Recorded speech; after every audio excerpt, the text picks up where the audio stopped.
हालांकि ये चैप्टर आपका वैसे भी काफी बड़ा है। उसके बाद हम क्या करेंगे, इसकी क्वेश्चन आंसर्स डिस्कस करेंगे और कुछ एक डिटेक्टिव चैप्टर्स है वो भी मैं आपके ग्रुप में छोड़ दूंगी विद पीटी सिलेबस।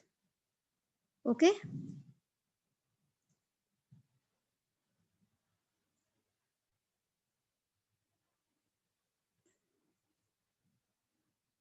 चलिए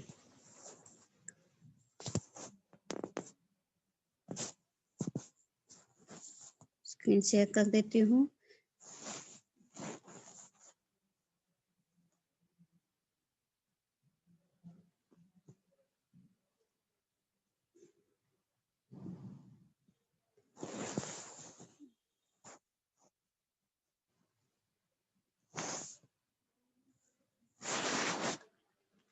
यही था, इससे आगे हम पढ़ चुके हैं।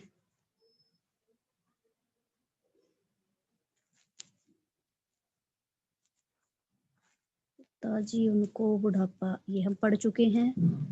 उसके बाद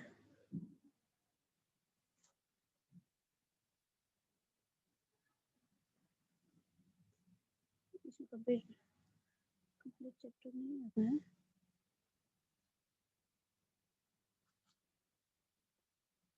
अच्छा अच्छा अच्छा, हो गया हो गया।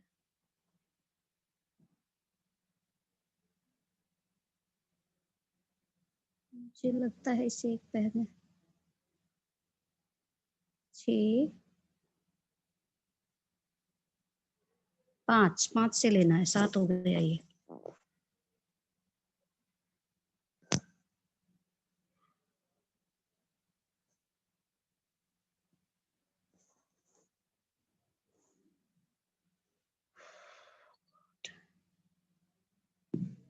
डिटेक्टिव चैप्टर्स भेज दिए मुझे।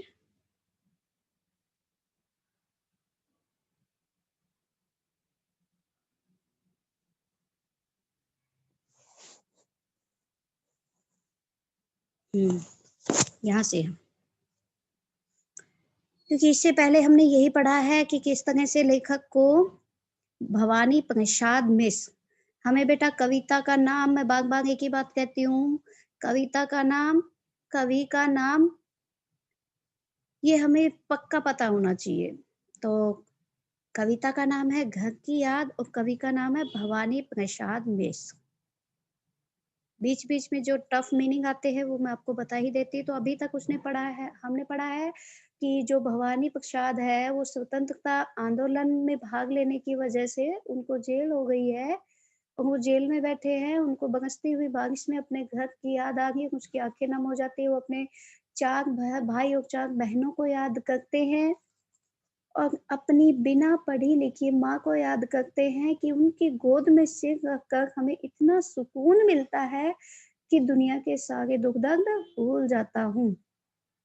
पिताजी है जो, जिसको अभी भी बुढ़ापे का फैलाव नहीं हुआ है, वो बहुत ही यंग है, मतलब वो 260 दंड बैठक लगाते हैं, व्यायाम करते हैं और उसके बाद आपस में हाथों की मुठ मिलाते हैं। तो ये भी उनके व्यायाम का ही एक तरीका है। उसके बाद मतलब वो उनके काम में तूफान की जैसी तेजी है। लेकिन जब वो सब यह सब प्रक्रिया दिनचर्या करके नीचे आए होंगे, अपने सारे बच्चों को देखा होगा और मुझे ना पाकर उन्हें बहुत दुख हुआ होगा। ठीक है, यहाँ तक हम पढ़ चुके हैं पहले ही। अब इससे आगे कंटिन्यू करते हैं। जब अपने 5वें बच्चे को देख ना वहां पर ना देखकर उसकी आंखें नम हो गई थी, तब उसकी माँ समझाती है। किसकी? भवानी प्रसाद मिश्र की, यानी कि राइटर के, लेखक की, कवि की। और माँ ने कहा होगा दुख कितना बहा होगा, आंख में किस लिए पानी, वह वहां अच्छा है भवानी, वह तुम्हारी मन समझकर और अपनापन समझकर गया है, सो ठीक ही है, यह तुम्हारी लीक ही है, पाँव जो पीछे हटाता कोख को मेरी लजाता, इस तरह हो न कच्चे हो पड़ेंगे लोग बच्चे। देखिए कितनी अच्छी लाइनें हैं, कितनी भावुकता है इन पंक्तियों में कि पढ़कर ही मन भर उठता है। लीक होती है परंपरा, पाँव पीछे हटाता मतलब करते हुए से पीछे हटना। कोख को मेरी लजाता यानी कि माँ को लज्जित करना, यानी कि उनकी माँ लज्जित होती है अगर वो अपने पैर पीछे हटा लेता। कच्चे, कच्चे मतलब इस तरह हो ना कच्चे, यानी कि तुम इस तरह से कमज़ोर मत पढ़ो, नहीं तो बाकी बच्चे भी रो पड़ेंगे। प्रश्न कैसे लिखते हैं? हर भाग मैं आपको बताती हूँ। प्रस्तुत काव्यांश हमारी पाठ्य पुस्तक आरोह भाग 1 में संकलित कविता, क्या नाम है कविता का? घर की याद। ठीक है, घर की याद से लिया गया है, जिसके रचयिता या कवि भवानी प्रसाद मिश्र है। और यह कविता कब लिखी गई है? जेल प्रवास के दौरान। एक रात लगातार बारिश हो गई थी और कवि को घर की याद आ गई थी। ऐसे में अपनी पीड़ा कविता के माध्यम से व्यक्त करता है। और इस काव्यांश में क्या हो रहा है? कवि की माँ कवि के पिताजी को समझा रही है। जब उनके पिताजी भावुक हो जाते हैं, अपने 5वें बच्चे को वहां ना देखकर रोते हैं, तो उनकी माँ उनके पिताजी को समझा रही है। अब हम व्याख्या लिखेंगे। और माँ ने कहा होगा, माँ ने मेरे पिताजी को कहा होगा, पिताजी को समझाया होगा, दुख कितना बहा होगा। जब माँ ऐसा कर रही है, तो उनके मन में बहुत पीड़ा है, बहुत दुख उठ रहा है। वह कहती है, आँख में किस लिए पानी, वहाँ अच्छा है भवानी। माँ कहती है कि मेरा बेटा जो जेल में बैठा है भवानी प्रसाद मिश्र, तो वो बहुत अच्छा है, फिर भी तुम्हारी आंखों में पानी क्यों है? वह आज जेल में है, तो वो तुम्हारी बात को मानकर ही, तुम्हारे गौरव की रक्षा के लिए ही तो जेल में है। वो तुम्हें अपना समझकर ही तो आज जेल में है। तुम्हारी मन की बात को समझकर ही आज वो जेल में है। इसके लिए तुम्हें आंसू बहाने की जरूरत नहीं है, क्योंकि वो तुम्हारे ही दिखाए हुए रास्ते पर चल रहा है। यह तो ठीक ही है, यह तुम्हारी लीक ही है। वह तुम्हारे ही दिखाए हुए रास्ते पर ही तो चल रहा है। अगर वो ऐसा ना करता, अगर वो पीछे पाँव हटा लेता, तो मुझे बहुत ज्यादा लज्जित ही करता। इसलिए तुम इतने कमजोर मत पड़ो, नहीं तो तुम्हें देखकर बाकी बच्चे भी रो पड़ेंगे।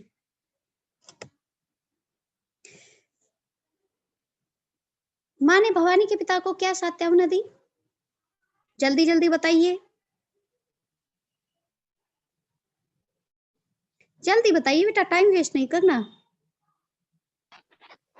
उन्होंने कहा कि तुम अपने आंखों से क्यों आंसू बहा रहे हो? भवानी जेल में बहुत ही खुश है। खुश तो नहीं है, लेकिन ठीक है। जेल में कोई खुश होता है? अरे मैं वो ऐसे कहना चाहती थी। हाँ, माँ ने अपने हस्बैंड में को। ठीक है। हाँ, माँ ने भगवती के पिता की आकस में करी, वह जेल भवंती तुम्हारी मन की बात समझती है, यदि में कुर्द है तक तुम्हारी का नियम करता है, ता अंत में दुखी अवश्य नहीं है। वह तुम्हारा मन समझकर का आशय स्पष्ट कीजिए।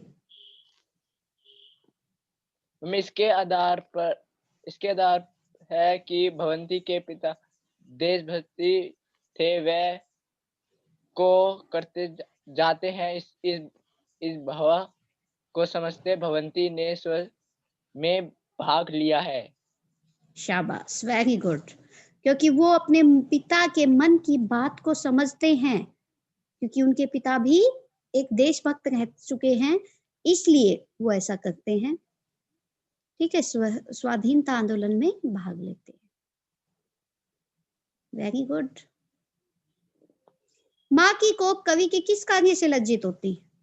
मैं याद कवि की देश समय से रक्षा करते अपनी कर्द में विषय लगती है, तो माँ की कठोर लगती जाती है। जी हाँ, अगर वो अपने स्वार्थ के बारे में सोचता और अपने कदम पीछे हटा लेता, अर्थात वो स्वतंत्रता आंदोलन में भाग नहीं लेता या स्वतंत्रता के लिए कोई भी कार्य नहीं करता स्वाधीनता के लिए, तो इसके लिए माँ की कोख को लजाता। पिताजी ने कहा होगा, हाय कितना सहा होगा, कहाँ मैं रोता कहाँ हूँ, धीर मैं खोता कहाँ हूँ। हे सजिल हरे सावन, हे कि मरे पुण्य पावन, तुम बरस लो वे न बरसे, पांचवे को वे न तरसे, मैं मजे में हूँ सही है, घर नहीं हूँ बस यही है, किंतु यह बस बड़ा बस है, इसी बस से सब विरस है।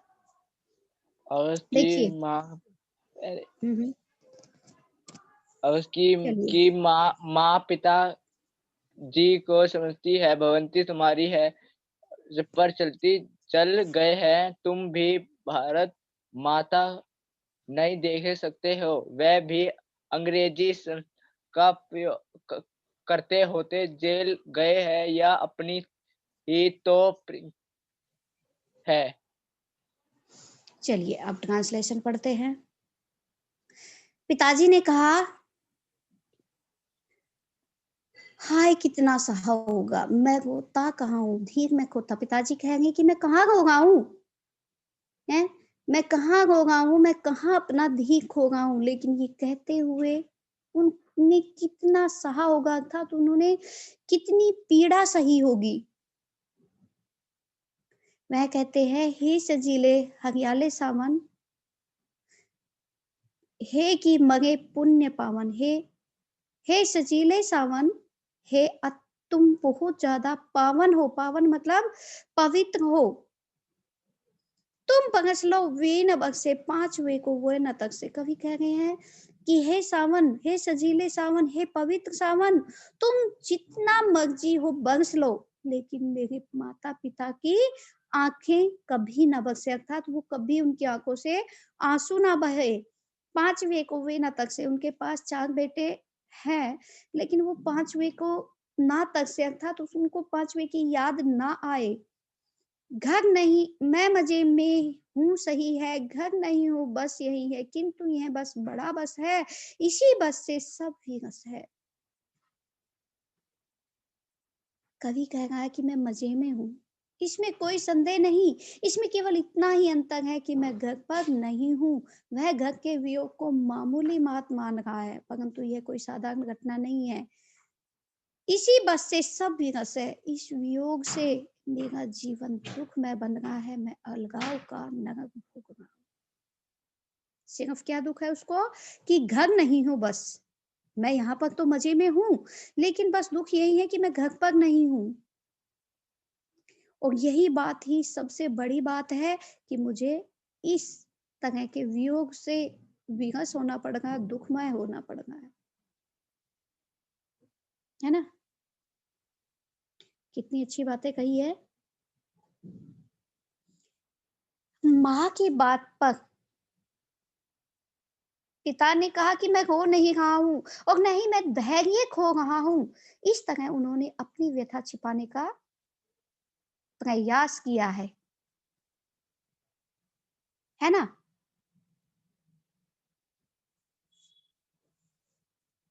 ये प्रयास क्यों किया है उन्होंने? ताकि उसकी माँ को भी दुख ना पहुंचे, है ना।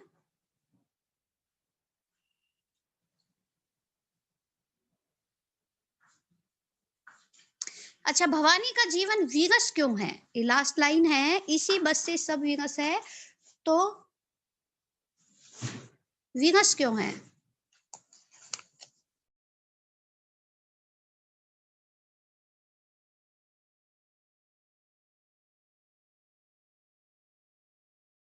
मैम क्योंकि वो जेल में थे ना, इसलिए।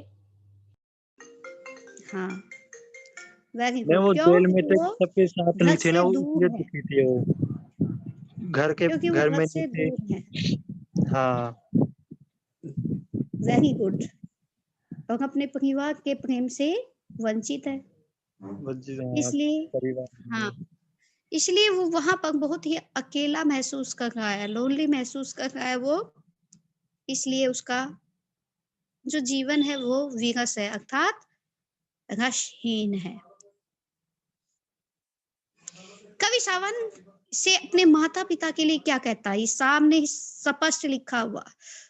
वो कवि सावन से अपने माता पिता के लिए ये कहता है कि तुम्हें जितना बरसना है तुम बरस लो, लेकिन मेरे माता पिता को आंखों में आंसू न बरसे, आंखों में आंसू न बरसे। तुम बरस लो वे न बरसे, बस इतनी सी लाइन में सारा आंसर छुपा है। तुम बरस लो वे न बरसे, हे सावन तुम्हें जितना मर्जी बरस लो, लेकिन मेरे माता पिता की आंखों से एक भी आंसू ना गिरे, अर्थात वो अपने पांचवे के लिए तरसे ना, उनको याद ना करे।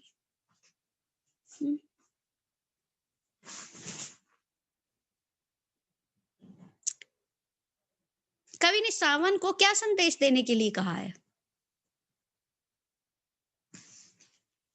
सामने ही आंसर लिखा है बेटा। क्यों मैं वो दुखी नहीं है जेल में, मैं वो अभ्यास कर रहा था कि उनके मैसेज पहुंचे तो वो दुखी नहीं है, वो ठीक है। हाँ, मैं मजे में हूं सही है, इतनी सी लाइन में सारा आंसर छिपा है ना। वो कहता है कि मेरे माता पिता को कहना कि मैं यहाँ पर बहुत मजे में हूँ और मेरी चिंता ना करें। उसको दुख क्या था? घर नहीं हूँ, बस यही है, बस इसी बात का दुख है कि मैं घर पर नहीं हूँ, उन सबके प्यार से वंचित जरूर हूँ, बाकी मैं यहाँ पे मजे में हूँ।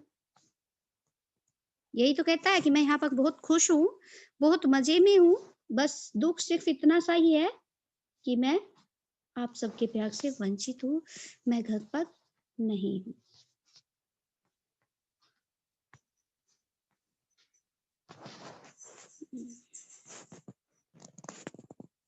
अब हम बिल्कुल समाप्ति की कगार पे हैं।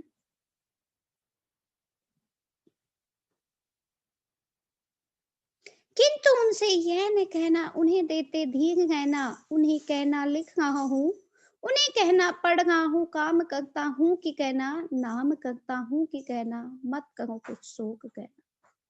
ओ कहना मस्त हूँ मैं, काटने में व्यस्त हूँ मैं, वजन 70 सेर मेरा और भोजन ढेर मेरा, कूदता हूँ खेलता हूँ दुख डट कर ठेलता हूँ, यो न कहना अस्त हूँ। कितनी अच्छी लाइनें हैं।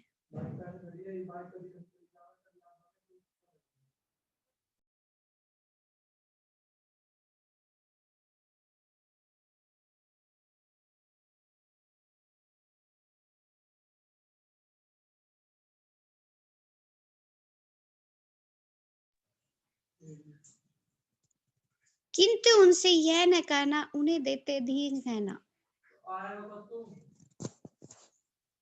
कवि सावन से कहता है कि तुम मेरे माता पिता से मेरे पीड़ा के बारे में मत कह।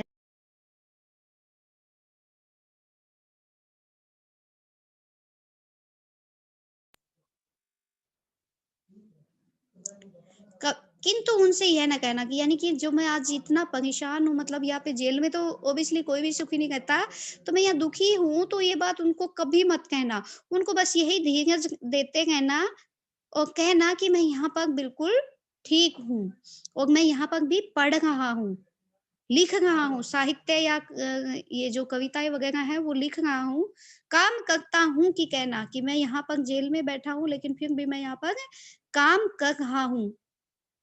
और नाम क्या कर रहा हूँ? अपने देश का नाम कर रहा हूँ, अपने परिवार का नाम रोशन कर रहा हूँ।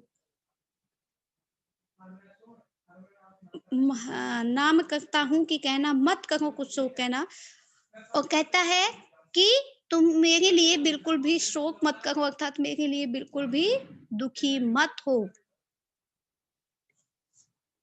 और कहना मस्त हूं मैं।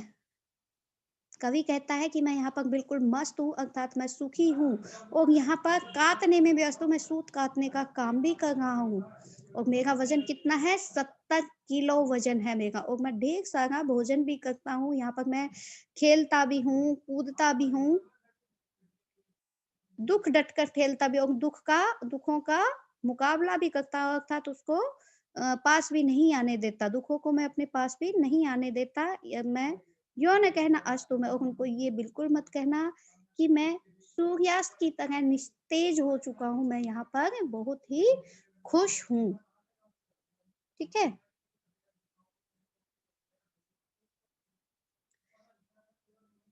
कवि जेल की मानसिकता यातना को क्यों छुपाना चाहता है? ऑब्वियसली उनको मैम उनके माता पिता को दुख ना हो इसलिए मैम।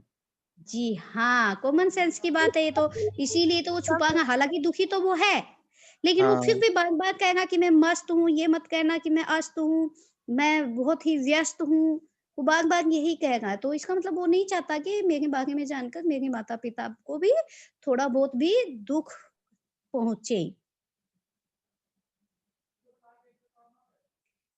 कवि अपने पुत्र धर्म का निर्वाह कैसे कर रहा है? मैम वो लिख कर, खेल कर, पढ़ कर मैम यही? नहीं, नहीं, फिर वो मैम? अपने अपने दुःख को छुपा कर रहा है। अपने हाँ, दुःख से अपने परिवार को दुखी नहीं करना चाहता, और वो स्वतंत्रता आंदोलन में क्यों गया? क्योंकि उसके पिता भी देशभक्त थे, उन्हीं के दिखाए हुए रास्ते पर जाकर उन्होंने धर्म का निर्वाह किया है। देश का पालन ना, अपने किया मैम। पिता के दिखाए रास्ते पर ही तो गया है, वो उसमें लिखा भी है, वो लीक तुम्हारी ही है। यस आया मैम, है ना पहले वाले पैरे में। Yes ma'am. हाँ, इसमें आप कह सकते हो कवि जेल में कौन-कौन सा कार्य करता है, इसमें कह सकते हो हाँ, आप। वो लिखता लिखता है, है, पढ़ता है, काम करता है, सूत भी काटता है, इसी में लिखा है ना, काटने में व्यस्त हूँ मैं। सूत भी हाँ, काटता है, खेलता-कूदता भी है, और व्यस्त रहता है। दुखों और और क्या करता है? दुखों का मुकाबला, और दुखों का मुकाबला भी डट कर करता है वो।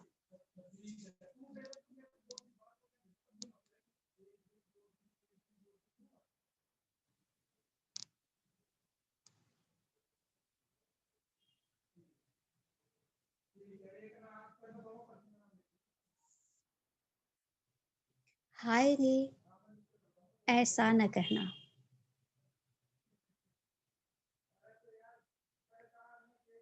है कि जो वैसा न कहना, कह न देना जागता हूँ मैं, आदमी से भागता हूँ।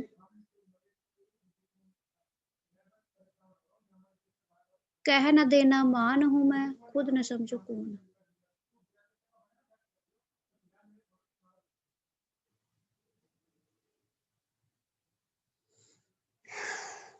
हाय रे ऐसा न कहना, है कि जो वैसा न कहना। कवि क्या कहना चाह रहा है इस बात से?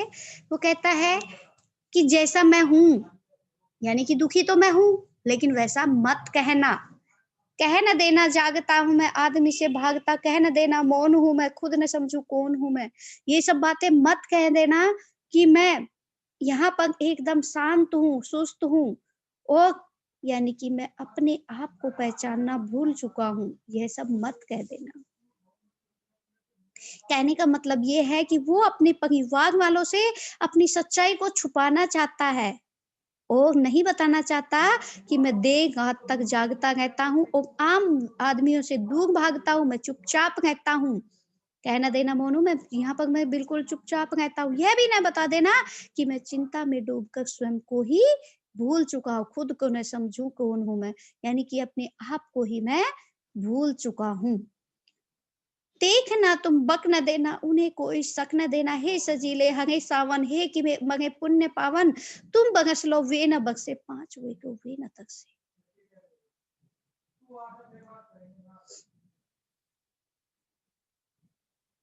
कवि कह रहा है, देखना तुम बक न देना, तुम बड़े तरीके से उनको समझाना, बड़े सावधानी से उन्हें समझाना, उन्हें ऐसा करते हुए उन्हें कोई भी शक ना हो जाए कि तुम झूठ बोल रहे हो, कि वाक़ई में मेरा बेटा वहाँ पर दुखी है, और तुम मतलब सही बता रहे हो, उसको ठीक बता रहे हो। इस तरह का उनको बताने में ऐसा कुछ ज़ाहिर मत करना कि उनको ऐसा कुछ शक भी हो जाए। ऐसा शक ना हो जाए कि मैं यहाँ पर दुखी हूँ, हे हरे सावन, तुम पुण्य कार्य में लीन हो, तुम पुण्य कार्य में व्यस्त हो, तुम स्वयं कितना भी बरस लो, लेकिन मेरे माता-पिता की आँखों से आँसू ना बख्शने देना। उन्हें मेरी याद बिल्कुल भी ना आए, 5वें को वे तक से उनको मेरी याद बिल्कुल भी ना आए। कवि सावन से क्या आग्रह करता, क्यों बताइए बेटा, जल्दी जल्दी बताइए, आज इसको फिनिश करना ही है बस। थोड़ा सा लेंथी चैप्टर था, हमने काफी टाइम ले लिया।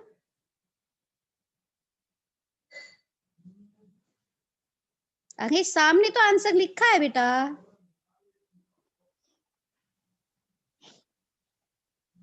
कवि सावन से मैम क्या आग्रह करता है कि उसकी सच्चाई ना बताई जाए बस। मैम कभी समझता है या दिन को कहती कि वह मंदिर में घरवाल उसकी तरह करते हैं, वह सब घर से दूर है। हाँ बिल्कुल। मैम कवि उससे कहना चाहता है कि ऐसे कहना मेरे परिवार से जो तेरी बातों पर भरोसा कर पाए वो। हाँ, उनको बिल्कुल भी शक ना हो, लेकिन उसकी हाँ जो वास्तविकता है उसको छुपा लेना, क्योंकि उसको जानकर तो मेरे माता पिता दुखी ही होंगे ना। इसलिए यही आग्रह करता है कि उनकी वास्तविकता को छुपा लेना और उनको ऐसा दिखाना कि जैसे मैं बहुत ज्यादा यहाँ पर सुखी हूँ। जबकि कवि की वास्तविक दशा कैसी थी, लाइनों में आ चुका है। कह न देना जागता हूँ, आदमी से भागता हूँ, कह न देना मौन हूँ मैं, खुद न समझू कौन हूँ मैं। साफ तो लिखा है, बस जी इसको मैम। अपने शब्द देना है। हाँ यानी कि कवि बहुत ज्यादा निराश और हताश है, और वो रात भर जागता है, लिखा है ना, कह न देना जागता हूं मैं, वह रात भर जागता है और निराशा के कारण ही वो आदमियों के संपर्क से भी दूर भागता है। आदमी से भागता हूं मैं, आदमियों के संपर्क से भी दूर भागता है। वह चुप रहता है, कह न देना मौन हूं मैं, वह चुपचाप रहता है और खुद न समझू कौन हूं मैं, और स्वयं की अपनी ही पहचान को भी भूल बैठा है। बस अपने शब्द देने होते हैं बेटा, इसीलिए मैं इसको स्क्रीनशॉट को भी नहीं हटा रही, ताकि इसमें आंसर लिखे हुए हैं स्पष्ट। इस आपको एक बात बता दूं बेटा, जो काव्यांश आता है ना, और आप तो 10th का पेपर दे भी चुके हो, आपको तो वैसे भी पता, इसी तरह से तो आंसर निकाले जाते हैं, यस मैम। है ना। इसी तरह से हाँ क्वेश्चन पूछे जाते हैं, इसी तरह से हमें आंसर निकालने होते हैं। और कई बार पता है आप लोग क्या करते हो, एज इट इज लाइन लिख देते हो। एज इट इज लाइन से नंबर नहीं मिलता बेटा, अपने शब्द थोड़े से घुमा दो, बस यही तो हम बता रहे हैं, जो कवि ने कहा है वही हम कह रहे हैं। मैं कोई कोई वर्ड उसे में थोड़ा सा, थोड़ा सा ज्यादा हिंदी में आ जाते हैं मैम, ज्यादा ही शुद्ध हिंदी में। अरे बेटा वो रेमिंग वर्ड है, वो काव्य पंक्तियां है, उसको हमें अपनी पंक्तियां बनानी है बस। मैं वही तो कर रही हूँ, इसी में से आपके सामने पढ़ने लग गई हूँ। बस शब्द अपने देने हैं, बाकी भाव तो वही है ना। कवि सावन को क्या चेतावनी देता है,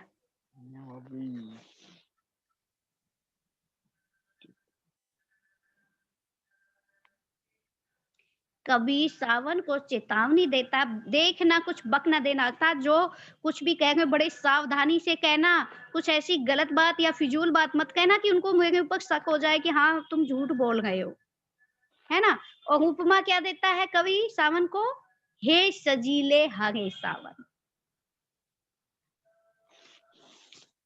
सजीले और हरे सावन की उपमा देता है ना। सामने ही तो लिखा है बेटा, कवि हे सावन सजीले से हरे कहता सावन। है कि तुम जानते हो लोग जैसे कुछ कि मेरी माता पिता में लक है तक खुश से बहुत है।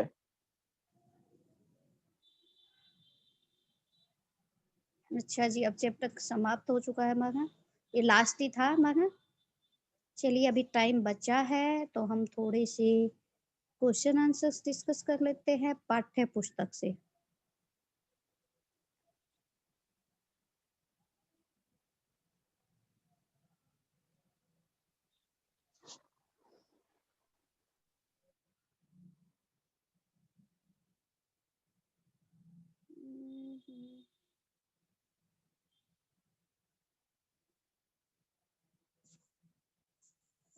चलिए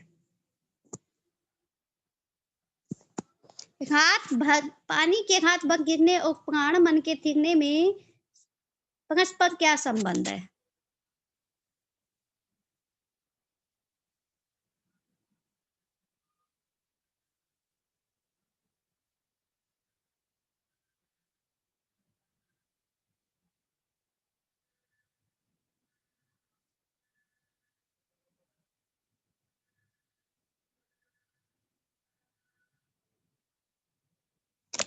छोड़ो। हाँ जी, पानी के हाथ भर गिरने से, प्राण मन गिरने से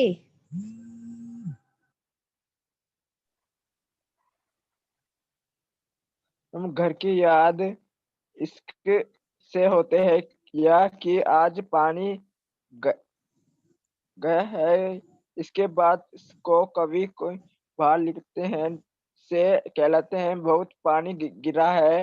रात भर भी रहते हैं भवा या कि सावन की घटना के साथ साथ घर की याद से कवि के मन अयो परवन के प्यार अपने अपने घर को एक एक को माता पिता को याद करते हैं। उसकी आंखों में भी पानी जी हाँ, गिर वेरी जाता गुड, है। शाबाश। यानी वह कि गिरता है। शॉर्ट में अगर हम कहे, शाबाश बेटा, वेरी गुड, बहुत अच्छे। क्योंकि पानी बरसने के कारण उसको अपने घर की याद आ जाती है, अपने घर के परिवार की, माता पिता की, भाई बहनों की, सबकी यादें उसके मन में तैरने लगती है, उसकी आंखों में समा जाती है। माए के आई बहन के लिए कवि ने घर को परिताप का घर क्यों कहा है? क्योंकि वो आई खुशियां मनाने के लिए, लेकिन अपने 5वें भाई को वहां पर ना पाकर उसके बारे में सुनते कि वो जेल में है, तो उसको बहुत कष्ट होता है, वो बहुत दुखी हो जाती है। इसीलिए उसको ऐसा कहा कि वो परिताप के घर आई है। कवि के बहन के लिए घर का घर बहन प्रयोग अपनी परिवार वाले से मिलती है के लिए खुशी से अंत वह भाई बहन के साथ को याद करती है। घर जब उसके पिता चलते हैं या उसके एक भाई जेल में होता वह बहुत दुखी होता है। इस कारण कवि ने घर को परिवार का घर कहता है। घर को परिताप का मतलब होता है बेटा कष्ट, पीड़ा, दुख, है ना? तो वो परिताप के घर यानी कि दुख के घर में आ गई थी, क्योंकि वहां पे उसके एक भाई ना होने की वजह से वहां पे दुख ही दुख था। पिता के व्यक्तित्व की किन विशेषताओं को उकेरा गया है? उनके पिता को कभी नहीं करते हैं वह कि आज भी दौड़े लगे सकते हैं। वे कितने उसके मौत के समझ नहीं सकते। उसमें इतने है कि शेर के समझ विनती नहीं होती। उसकी आवाज मत बादल की गजरी है। घर काम को तूफान की बहुत अच्छी कोशिश की थी। कारण से उनके वे गीत का पाठ करते हैं और आज भी 260 दोस्त 8 तक है, करते हैं। मुझको मेरी का है आंख में जल भर दिया है वह बहुत भी है।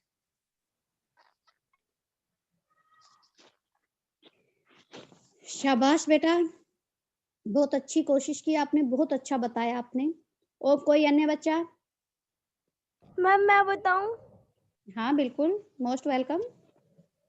मैम वे अभी भी जवान हैं, वे अभी भी खिलखिला के हंसते हैं, वे शाबाश। अभी भी दंडयाम करते हैं और वे अभी भी वे किसी से नहीं डरते, वे शेर से भी नहीं डरते, वे मौत से भी नहीं डरते। उनकी आवाज में अभी भी वही वो है, स्ट्रॉन्ग गर्जना जोश। गर्जना है उनकी आवाज में। बादल की जैसी गर्जना है। बादल की जैसी गर्जना है। और काम में बहुत ही हमारे काम तेज है, को तूफान के करने फटाफट कर की देते हैं। उनकी है। हाँ, हाँ, सारे काम फटाफट कर देते हैं। हाँ, गुड। यानी उनके काम में तूफान की तेजी है। वो काम इतने फटाफट करते हैं कि तूफान की रफ्तार भी शर्मा जाए। तूफान भी शर्मा जाए, इतनी तेजी उनके काम करने के तरीके में।